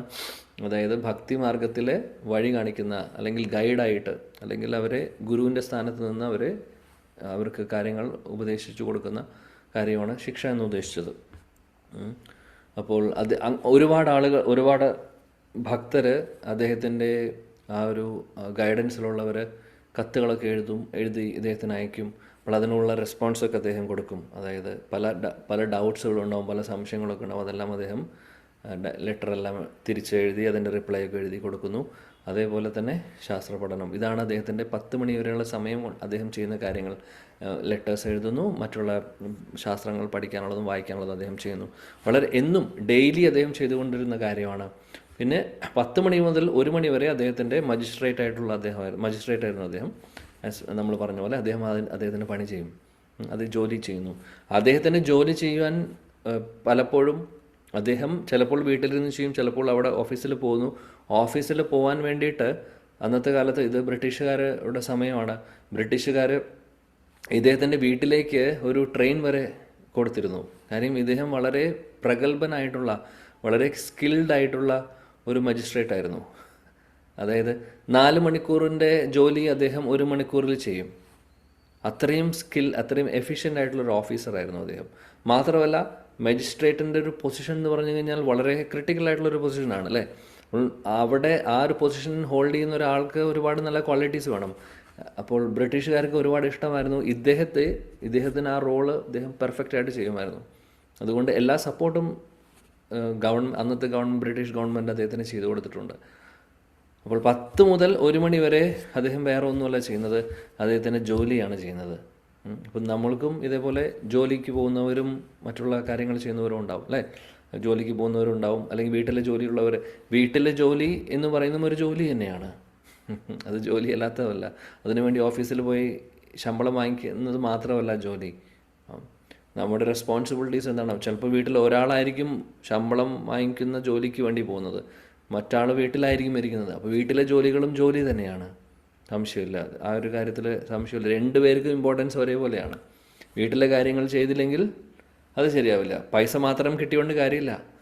പൈസ മാത്രം കിട്ടിയോണ്ട് കാര്യമുണ്ടോ? ബാക്കി കാര്യങ്ങൾ ചെയ്യണ്ടേ? അപ്പോൾ അത് ചെയ്യാൻ ഒരാൾ വേണ്ടേ? അപ്പോൾ ഒരിക്കലും വിചാരിക്കരുത് ജോലിക്ക് പോകുന്നവർ മാത്രമേ എന്തെങ്കിലും കോൺട്രിബ്യൂഷൻ വീട്ടിലേക്ക് ചെയ്യുന്നുള്ളൂ എന്നുള്ളത്. ആക്ച്വലി അതിനേക്കാൾ കൂടുതൽ കോൺട്രിബ്യൂഷൻ ചെയ്യുന്നത് ജോലിക്ക് പോകാത്തവരാണ്. കാര്യം അവരുടെ റെസ്പോൺസിബിലിറ്റീസാണ് കൂടുതലും. അവർക്ക് ഒരുപാട് വീട്ടിലുള്ള, ഇപ്പോൾ അമ്മമാരൊക്കെ സ്ത്രീകൾക്കാണെങ്കിൽ ഒരുപാട് ജോലിയുണ്ട്, ഒരുപാട് കാര്യങ്ങൾ ചെയ്യാനുണ്ട്. മക്കളുടെ കാര്യം, പാരൻസിൻ്റെ കാര്യം, ഭർത്താവിൻ്റെ കാര്യം, എത്ര കാര്യങ്ങളാണുള്ളത്. എന്നാൽ ജോലിക്ക് പോകുന്ന ആൾക്ക് അവിടുത്തെ ഓഫീസിലെ ബോസിനെ മാത്രം കണ്ടാൽ മതി. ഇവിടെ ഒരുപാട് കാര്യങ്ങൾ അറേഞ്ച് ചെയ്യാനുണ്ട്, ഒരുപാട് ക്ലീനിങ് ഉണ്ട്, ഒരുപാട് കാര്യങ്ങൾ ചെയ്യാനുണ്ട്, ഭക്ഷണം ഉണ്ടാക്കണം, ഒരുപാട് സംഭവങ്ങളുണ്ട് അല്ലേ. ഇതെല്ലാം ജോലിയുടെ ഭാഗമാണ്. അപ്പോൾ ഭക്തിവിനോദ് ഠാക്കൂർ 10 മണി മുതൽ 1 മണി വരെ അദ്ദേഹത്തിൻ്റെ ജോലി ചെയ്യുന്നു. 1 മണി മുതൽ 2 മണി വരെ അദ്ദേഹം ഉച്ചയ്ക്ക് ലഞ്ച് കഴിച്ചതിന് ശേഷം, പ്രസാദം കഴിച്ചതിന് ശേഷം അദ്ദേഹം റെസ്റ്റ് ചെയ്യുന്നു. അദ്ദേഹത്തിൻ്റെ റെസ്റ്റിൻ്റെ ടൈമാണ് ഏകദേശം 2 മണി. ആ സമയത്ത് വീട്ടിൽ അദ്ദേഹം വരുന്നു. വീട്ടിൽ വന്ന് വീട്ടിലുള്ള കാര്യങ്ങളും കുറച്ചൊക്കെ എന്തെങ്കിലും കാര്യങ്ങളുണ്ടെങ്കിൽ അതും കാര്യങ്ങളൊക്കെ അദ്ദേഹം ഡീൽ ചെയ്യുന്നു. പിന്നെ 2 മണി മുതൽ അദ്ദേഹം വീണ്ടും അദ്ദേഹത്തിൻ്റെ ജോലി തുടങ്ങും. അതിൽ 2 മണി മുതൽ 6 മണി വരെയാണ് പറയുന്നത് അദ്ദേഹത്തിൻ്റെ സ്കെഡ്യൂളിൽ. എന്നാൽ ആ സമയത്ത് അദ്ദേഹത്തിൻ്റെ ജോലി സംബന്ധമായിട്ടുള്ള പണികൾ കഴിഞ്ഞു കഴിഞ്ഞാൽ അദ്ദേഹം ചിലപ്പോൾ ചില ആളുകളെ, ഭക്തരെ, അല്ലെങ്കിൽ പല വരിഷ്ഠരായിട്ടുള്ള ഭക്തരെയൊക്കെ കാണാൻ വേണ്ടി അദ്ദേഹം പോകും. പല സ്ഥലങ്ങളിലേക്കും വിസിറ്റ് ചെയ്യുന്നു അദ്ദേഹം. ഒരുപക്ഷെ വേറെ കാര്യം, അദ്ദേഹം ഒരുപാട്, നേരത്തെ നമ്മൾ പറഞ്ഞിരുന്നു, അദ്ദേഹം പുസ്തകങ്ങൾ എഴുതുമായിരുന്നു, അതേപോലെ പുസ്തകങ്ങൾ വായിക്കുമായിരുന്നു. അപ്പോൾ പല കാര്യങ്ങളും അദ്ദേഹത്തിന് മറ്റുള്ള സീനിയറായിട്ടുള്ള അല്ലെങ്കിൽ വേറെ വരിഷ്ഠരായിട്ടുള്ള ഭക്തരുമായിട്ട് ഡിസ്കസ് ചെയ്യാനും അങ്ങനെയുള്ള കാര്യങ്ങളൊക്കെ അദ്ദേഹം ആ സമയം ഉപയോഗിക്കും. അല്ലെങ്കിൽ ചില സമയങ്ങളിൽ അദ്ദേഹത്തിന് ആരെങ്കിലും ഇതേപോലെ ഭാഗവതം ക്ലാസ് എടുക്കാനോ അങ്ങനെയൊക്കെ അദ്ദേഹത്തെ വിളിക്കും. ആ സമയത്ത് അദ്ദേഹം അതിനു വേണ്ടി പോകും. അപ്പോൾ അദ്ദേഹത്തിൻ്റെ ഫ്രീ ടൈം, അദ്ദേഹത്തിൻ്റെ ജോലിയുടെ സമയം ജോലി കഴിഞ്ഞു കഴിഞ്ഞാൽ അദ്ദേഹം ഫ്രീ ആണ്. അദ്ദേഹം ഇതേപോലുള്ള എന്തെങ്കിലും സ്പിരിച്വൽ ആയിട്ടുള്ള കാര്യങ്ങൾക്ക് വേണ്ടി പോകുന്നു. 6 മണിക്ക് അദ്ദേഹം തിരിച്ച് വീട്ടിൽ വരുന്നു. 6 മണിക്ക് വീട്ടിൽ വന്നു കഴിഞ്ഞാൽ വീണ്ടും കുളിയെല്ലാം കഴിഞ്ഞ് അദ്ദേഹം ഭജൻ ചെയ്യുന്നു, കുറച്ച് കീർത്തനമൊക്കെ ചൊല്ലുന്നു വീട്ടിൽ. അതേപോലെ 6 മണി മുതൽ 8 മണിയുള്ള സമയത്ത് അതിനുശേഷം വീട്ടിലുള്ള കാര്യങ്ങൾ അദ്ദേഹം ചോദിക്കുന്നു, വീട്ടിൽ എല്ലാവരോടും സംസാരിക്കുന്നു, വീട്ടിലുള്ള മക്കളുടെ കാര്യം നോക്കുന്നു, ഭാര്യയുടെ കാര്യം, പാരൻസ് ഉണ്ടെങ്കിൽ, അച്ഛനും അമ്മയുണ്ടെങ്കിൽ അവരുടെ എല്ലാവരുടെയും കാര്യം ക്ഷേമമെല്ലാം അന്വേഷിക്കുന്നു, വേണ്ട കാര്യങ്ങളൊക്കെ ചെയ്തു കൊടുക്കുന്നു. ചിലപ്പോൾ ചില തീരുമാനങ്ങളൊക്കെ എടുക്കാനുണ്ടാവും വീട്ടിൽ. ആ തീരുമാനങ്ങളൊക്കെ ആ സമയത്ത് അദ്ദേഹം എടുക്കുന്നത്. അപ്പോൾ 6 മണി മുതൽ 8 മണിയുള്ള സമയത്ത് അദ്ദേഹം വീട്ടുകാർക്ക് സമയം കൊടുക്കുന്നു, അതേപോലെ തന്നെ മറ്റുള്ള കാര്യങ്ങളെല്ലാം. അപ്പോൾ നോക്കൂ, അപ്പോൾ ആ സമയം അദ്ദേഹം കറക്റ്റായിട്ട് കൊടുക്കുന്നുണ്ട്. അപ്പോൾ ആ സമയത്ത് വേണ്ട ഡിസിഷൻസ് എടുക്കുന്നു. പലപ്പോഴും ഡിസിഷൻസ് ആയിരിക്കും വേണ്ടി വരിക, അല്ലേ? ഡിസിഷൻ എടുക്കേണ്ട ഒരു കാര്യമായിരിക്കും, ഡിസ്കഷൻസ് ഉണ്ടാവും. ഇതെല്ലാം ചെയ്യുന്നത് ആ സമയത്താണ്. അതെല്ലാം ചെയ്ത് അതിനൊരു തീരുമാനം എത്തിക്കുന്നു. 8 മണി മുതൽ 10 മണി വരെ അദ്ദേഹം പുസ്തകങ്ങൾ എഴുതുന്നു. അദ്ദേഹം ഒരുപാട് പുസ്തകങ്ങൾ എഴുതിയിട്ടുണ്ട്, ഒരുപാട് വൈഷ്ണവ ഗീതങ്ങൾ എഴുതിയിട്ടുണ്ട്. ഇതാണ് അദ്ദേഹം ചെയ്യാറ്. 8 മുതൽ 10 വരെ അദ്ദേഹത്തിൻ്റെ എഴുതുന്ന സമയമാണ്. ഇനി എന്താ, 10 മണിക്ക് ശേഷം അദ്ദേഹം എന്ത് ചെയ്യുന്നു? 10 മുതൽ 12 മണി വരെ അദ്ദേഹം വീണ്ടും അദ്ദേഹത്തിൻ്റെ ജപം കണ്ടിന്യൂ ചെയ്യുന്നു. കാലത്ത് ജപിച്ചിട്ടുണ്ട്, എന്നാൽ കിടക്കുന്നേക്കാൾ മുമ്പ് അദ്ദേഹം കുറേ സമയം ജപിക്കുന്നു. അതേപോലെ എന്തെങ്കിലും ഭജനൊക്കെ ചെയ്യുന്നു. ഇതെല്ലാം ചെയ്ത അവസാനം അദ്ദേഹം കിടക്കുന്നത് 12 മണിക്കാണ്. 12 മണിക്ക് കിടക്കുന്നു, 4 മണിക്ക് എഴുന്നേൽക്കുന്നു. 4 മണിക്കൂറേ ഉറങ്ങുന്നുള്ളൂ. പക്ഷേ ഈ ഒരു സ്കെഡ്യൂൾ നമുക്ക് സാധിക്കില്ല. ഈ ഷെഡ്യൂൾ നമുക്ക് പറ്റില്ല. ഇത് വളരെ ടൈറ്റായിട്ടുള്ള സ്കെഡ്യൂളാണ്. കാര്യം ഭക്തിവിനോദ് ഠാക്കൂർ ഭഗവാന്റെ നിത്യപാർഷദനാണ്. ഇവിടുന്ന് ഗോലോക വൃന്ദാവനത്തിൽ നിന്ന് ഡയറക്റ്റ് വന്നിട്ടുള്ളൊരു വ്യക്തിയാണ് അദ്ദേഹം. സോ അദ്ദേഹം നമ്മുടെ മുമ്പിൽ ഒരു നല്ലൊരു ഉദാഹരണമാണ്. കോപ്പി ചെയ്യാനല്ല, പക്ഷേ അദ്ദേഹത്തിന് ഇതൊരു ഇൻസ്പിറേഷനായിട്ട് എടുക്കാം. കാര്യം ഗൃഹസ്ഥാശ്രമത്തിൽ ഇത്രയും ഉത്തരവാദിത്തമുള്ളൊരു ജോലി ചെയ്തുകൊണ്ടിരുന്ന ഒരു വ്യക്തിക്ക് ഇത് സാധിക്കുമെങ്കിൽ നമുക്ക് എന്തുകൊണ്ട് സാധിക്കില്ല എന്നുള്ളതാണ് ക്വസ്റ്റ്യൻ. അതിന് വേണ്ടിയിട്ടാണ് ഇതെല്ലാം ഡിസ്കസ് ചെയ്യുന്നത്, അല്ലേ? നമുക്കൊരു ഇൻസ്പിറേഷൻ കിട്ടാൻ വേണ്ടിയിട്ട്. അപ്പോൾ ഇതേപോലെ 100% എല്ലാ ദിവസവും ടൈം ടേബിൾ ഫോളോ ചെയ്തില്ലെങ്കിലും അറ്റ്ലീസ്റ്റ് ഒരു 70% നമുക്ക് ഫോളോ ചെയ്യാൻ സാധിച്ചു കഴിഞ്ഞാൽ വലിയ കാര്യമാണത്, സക്സസ് ആണ്. അപ്പോൾ നമ്മൾ അറിയേണ്ടത്, അപ്പോൾ ഇങ്ങനൊരു ചിട്ടയുണ്ടെങ്കിൽ ഇതൊരു ചിട്ടയുടെ ഭാഗമാണ്, റെഗുലേഷനാണിത്, ചിട്ടയുടെ ഭാഗമാണ്. ചിട്ട എന്തുകൊണ്ട് ആവശ്യമാണ്? ഇല്ലെങ്കിൽ ഒരു ദിവസം നമ്മൾ ചെയ്യും, അടുത്ത ദിവസം നമ്മൾ ചെയ്യില്ല, അടുത്ത ദിവസം നമ്മൾ ചെയ്യില്ല, പിന്നെ പല കാര്യങ്ങളും നമ്മൾ വിട്ടുപോകുന്നു. അതുകൊണ്ട് ഭക്തിമാർഗത്തിൽ നമുക്ക് ദീക്ഷാഗുരു, ശിക്ഷാഗുരു എന്ന് പറയുന്ന ഒരു കാര്യമുണ്ടല്ലോ. അപ്പോൾ ശിക്ഷാഗുരു അല്ലെങ്കിൽ നമ്മുടെ ഗൈഡ് അല്ലെങ്കിൽ മെൻറ്റർ, അവരുടെ ജോലിയാണ് അവർ ഗൈഡ് ചെയ്യുന്ന ഭക്തരുടെ സ്കെഡ്യൂൾസ്, അതേപോലുള്ള ടൈം ടേബിളും കാര്യങ്ങളും, അവരുടെ സാധന നോക്കുക.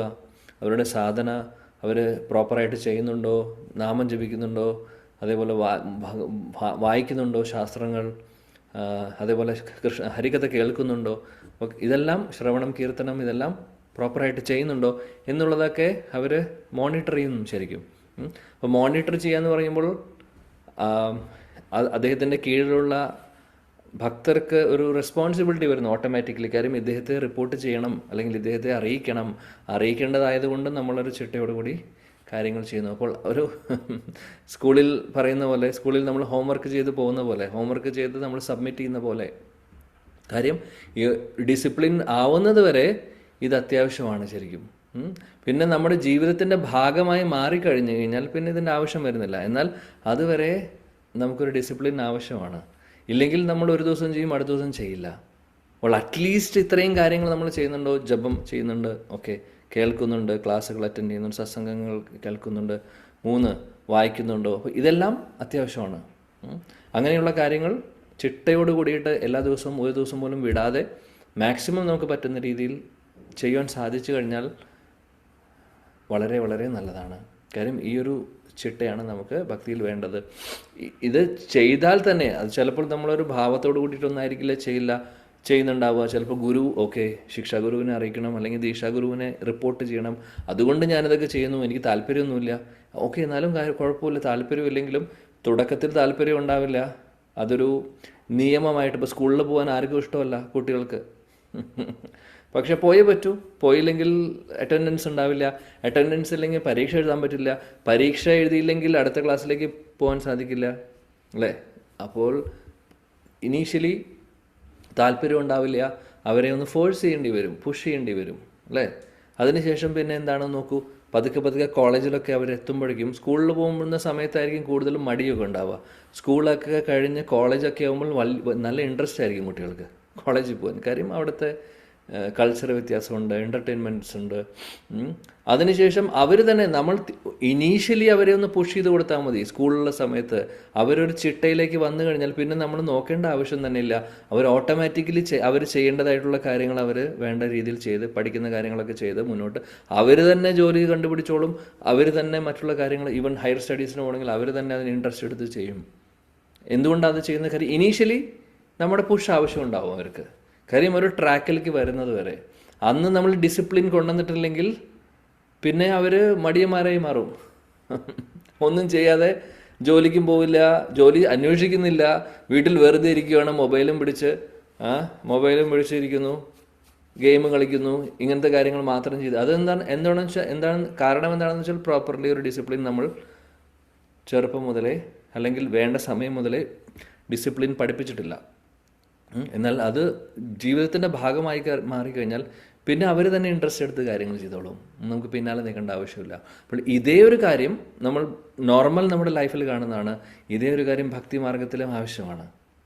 അതാണ് നമ്മുടെ ശിക്ഷാഗുരുവിൻ്റെയൊക്കെ റോൾ വരുന്നത്.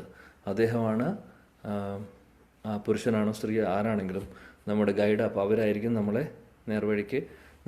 നേർവഴിക്ക് കൊണ്ടുപോകാൻ നമ്മളെ സഹായിക്കുന്ന ഒരു വ്യക്തി. സോ അത് ഇമ്പോർട്ടൻ്റ് ആണ്. അങ്ങനെയുള്ള ഒരു ആധ്യാത്മിക ഗുരു നമ്മുടെ ജീവിതത്തിൽ വേണമെന്നുള്ളത്. അങ്ങനെയാകുമ്പോഴാണ് നമുക്ക് ഡിസിപ്ലിൻ കൊണ്ടുവരാൻ സാധിക്കുന്നതും. ആ ഡിസിപ്ലിനിലൂടെ പതുക്കെ നമ്മൾ ചെയ്ത് മുന്നോട്ട് പോകുമ്പോൾ നമുക്ക് ഓട്ടോമാറ്റിക്കലി ടേസ്റ്റ് വന്നു തുടങ്ങും. ഭക്തി മാർഗത്തിൽ നമുക്ക് തന്നെ ടേസ്റ്റ് വരും. ആ ടേസ്റ്റ് വരുമ്പോൾ നമ്മൾ പിന്നെ ഇതെല്ലാം ജീവിതത്തിൻ്റെ ഭാഗമായി മാറും. അപ്പോൾ ഭക്തിവിനോദ് ഠാക്കൂറിൻ്റെ പോലെ അത് ലൈഫിൻ്റെ ഒരു പാർട്ടായി മാറിക്കഴിഞ്ഞാൽ പിന്നെ ആവശ്യമില്ല. അതെല്ലാം കറക്റ്റ് ഓരോ സമയങ്ങളിൽ ചെയ്യുന്നു. ഫൈനലി അപ്പോൾ നമ്മുടെ ഇതെല്ലാം ഡിസിപ്ലിൻ്റെ അത്യാവശ്യം. ഡിസിപ്ലിൻ എന്തുകൊണ്ടെന്ന് പറഞ്ഞു കഴിഞ്ഞാൽ ഇതൊരു ചിട്ട. ആക്ച്വലി ഇങ്ങനെ നമ്മൾ ഡിസിപ്ലിൻഡ് ആയിക്കഴിഞ്ഞാൽ, ചിട്ടയൊക്കെ കൊണ്ടുവന്നു കഴിഞ്ഞാൽ, വേണ്ട കാര്യങ്ങളിൽ ഒരു കൺട്രോളൊക്കെ കൊണ്ടുവന്നു കഴിഞ്ഞാൽ ഭഗവാൻ ഒരുപാട് സന്തോഷവും. കാര്യം ഭഗവാൻ മനസ്സിലാവും ഇത് വളരെ സിസ്റ്റമാറ്റിക്കായിട്ട് പോകുന്ന ഒരാളാണ്. ഓക്കെ, അല്ലാതെ സിസ്റ്റമാറ്റിക്കായിട്ട് പോകുന്നത് ഒരു സത്വഗുണത്തിൻ്റെ ലക്ഷണമാണ്. അതാണ് വേറൊരു കാര്യം കൂടെ. ഈ തമോ ഗുണികളും രജോ ഗുണികളുമാണ് സാധാരണ ഒരു ചിട്ടയും ഇല്ലാതെ തോന്നുമ്പോൾ എഴുന്നേൽക്കുന്നു, തോന്നുമ്പോൾ കിടന്നുറങ്ങുന്നു, തോന്നുമ്പോൾ തോന്നുന്ന കാര്യങ്ങൾ ചെയ്യുന്നു, അല്ലേ? തമോ ഗുണികളാണ് കൂടുതലും. അപ്പോൾ തമോ ഗുണം ഭഗവാന് ഇഷ്ടമുള്ളതല്ല. സത്വഗുണത്തിലെങ്കിലും അറ്റ്ലീസ്റ്റ് ആവണ്ടേ. സത്വഗുണത്തിൻ്റെ ലക്ഷണമാണ് എല്ലാം ഒരു സിസ്റ്റമാറ്റിക്കായിട്ട് ചെയ്യുക എന്നുള്ളത്. സോ ഇതൊക്കെയാണ് നമുക്ക് ഈ ശ്ലോകത്തിൽ നിന്ന് പഠിക്കാവുന്ന കാര്യങ്ങൾ. കഴിഞ്ഞ ക്ലാസ്സിൽ നമ്മൾ ഓൾറെഡി ചർച്ച ചെയ്തു. എന്നാൽ ഇന്നത്തെ ദിവസം നമ്മൾ അതിനെക്കുറിച്ച് ഒന്നും കൂടെ അതിൽ പ്രധാനപ്പെട്ട കാര്യങ്ങൾ ഒന്നും കൂടെ നമ്മൾ ഓർത്തുകൊണ്ട് ഒന്നും കൂടെ നമ്മുടെ ഹൃദയത്തിലേക്ക് അത് പതിയാൻ വേണ്ടി നമ്മൾ ചർച്ച ചെയ്തു. കുറച്ച് ഉദാഹരണങ്ങളൊക്കെ നമ്മുടെ ഗുരു പരമ്പരയിൽ നിന്നും ഭാഗവതത്തിൽ നിന്നും ഒക്കെ നമ്മൾ ചർച്ച ചെയ്തു. അപ്പോൾ ഇത് എന്തുകൊണ്ട് ഇത്രയും നമ്മൾ ഡിസ്കസ് ചെയ്യുന്നു? കാര്യം നമ്മളിത് ഫോളോ ചെയ്യാൻ വേണ്ടിയിട്ട് പറ്റുന്ന രീതിയിൽ അറ്റ്ലീസ്റ്റ് നമ്മളിതിനൊരു ഒരു എഫേർട്ട് എടുക്കുക എന്നുള്ളത്. പറ്റുന്ന രീതിയിൽ ഇത് ഫോളോ ചെയ്യാൻ വേണ്ടിയിട്ടാണ്, ജീവിതത്തിലേക്ക് കൊണ്ടുവരാൻ വേണ്ടിയിട്ടാണ് നമ്മളിതെല്ലാം ചർച്ച ചെയ്യുന്നത്, അല്ലേ? നമ്മുടെ എല്ലാവരുടെയും ലക്ഷ്യം ഭഗവാനാണ്. ഭഗവാനിലേക്ക് എത്തണമെങ്കിൽ നമ്മൾ കുറച്ചൊക്കെ നല്ല സ്റ്റുഡൻ്റായി മാറണം, അല്ലേ? നല്ല സ്റ്റുഡൻസിന് എപ്പോഴും സ്കൂളിലും കോളേജിലുമൊക്കെ ടീച്ചേഴ്സിൻ്റെ വളരെ പ്രിയപ്പെട്ടവരായിരിക്കും. ടീച്ചേഴ്സ് ഒരുപാട് അവരെ അപ്രീഷിയേറ്റ് ചെയ്യും, അല്ലേ? അങ്ങനെയുള്ള ഒന്ന് ആലോചിച്ച് നോക്കൂ.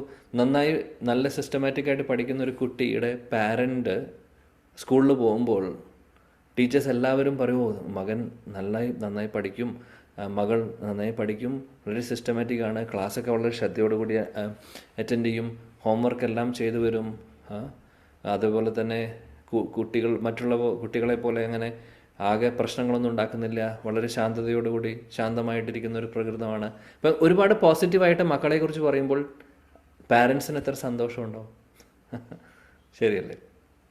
ഒരുപാട് സന്തോഷമുണ്ടാവും അവർക്ക്. അപ്പോഴാണ് ഒരു സാറ്റിസ്ഫാക്ഷൻ വരുന്നത്. എൻ്റെ മകൻ, എൻ്റെ മകൾ, അവർക്ക് ഒരുപാട് സന്തോഷമുണ്ടാവും. അതേപോലെ നമ്മളൊരു സിസ്റ്റമാറ്റിക്കായിട്ട് നമ്മൾ കാര്യങ്ങൾ ചെയ്യുമ്പോൾ നമ്മുടെ അഹം ഭഗവാൻ പറയുന്നു, ഈ ജഗത്തിൻ്റെ മൊത്തം അല്ലെങ്കിൽ ജഗത് മുഴുവനും അദ്ദേഹത്തിൻ്റെ അടിയിലാണ്, അദ്ദേഹത്തിൻ്റെ കീഴിലാണ്, അല്ലേ? ജഗത് പിതാണ് ഭഗവാൻ. അപ്പോൾ ആ ഭഗവാൻ, നമ്മുടെ ഭഗവാൻ കൃഷ്ണൻ, പരമദിവ്യത്വം പുരുഷൻ കൃഷ്ണൻ, അദ്ദേഹത്തിന് എത്ര സന്തോഷം ഉണ്ടാവും. അപ്പോൾ അതേപോലെ നല്ല ഒരു സ്റ്റുഡൻസ് ആവാൻ നമ്മളെല്ലാവരും ശ്രമിക്കുക. ഭഗവാനും നമ്മുടെ ഗുരുവിനും ഒരുപാട് സന്തോഷം കൊടുക്കുന്ന കാര്യമാണ്. സന്തോഷമല്ല, അത് ആക്ച്വലി നമ്മൾ ഭക്തിയിൽ നമ്മൾ പ്രോഗ്രസ് ചെയ്യുന്നതിൻ്റെ ഒരു ലക്ഷണം കൂടിയാണ്. രണ്ടാമത് നമ്മൾ ലക്ഷ്യത്തിലേക്ക് എത്തുവാനുള്ള ഒരു ഷുവർ മാർഗം കൂടിയാണ് അത്. അപ്പോൾ ഇതാണ് നമ്മൾ പറ്റുന്ന രീതിയിൽ ജീവിതത്തിൽ ഫോളോ ചെയ്യേണ്ട കാര്യം എന്നുള്ളതാണ് ഭഗവാൻ ഇവിടെ പറയുന്നത്. ഭഗവാനും നമ്മുടെ ആചാര്യന്മാരും ഇതിനെക്കുറിച്ച് കൂടുതൽ പറയുന്നു. നമ്മളിവിടെ അതിനെക്കുറിച്ച് ഡിസ്കസ് ചെയ്ത് ഒന്നും കൂടെ ഓർക്കുന്നു. അവർ പറഞ്ഞ കാര്യങ്ങൾ വീണ്ടും റിപ്പീറ്റ് ചെയ്ത് നമ്മളത് ഓർക്കുന്നു. പറ്റുന്ന രീതിയിൽ നമ്മുടെ ജീവിതത്തിലേക്ക് കൊണ്ടുവരാൻ നമ്മൾ ഓരോരുത്തരും ശ്രമിക്കുക എന്നുള്ളതാണ്.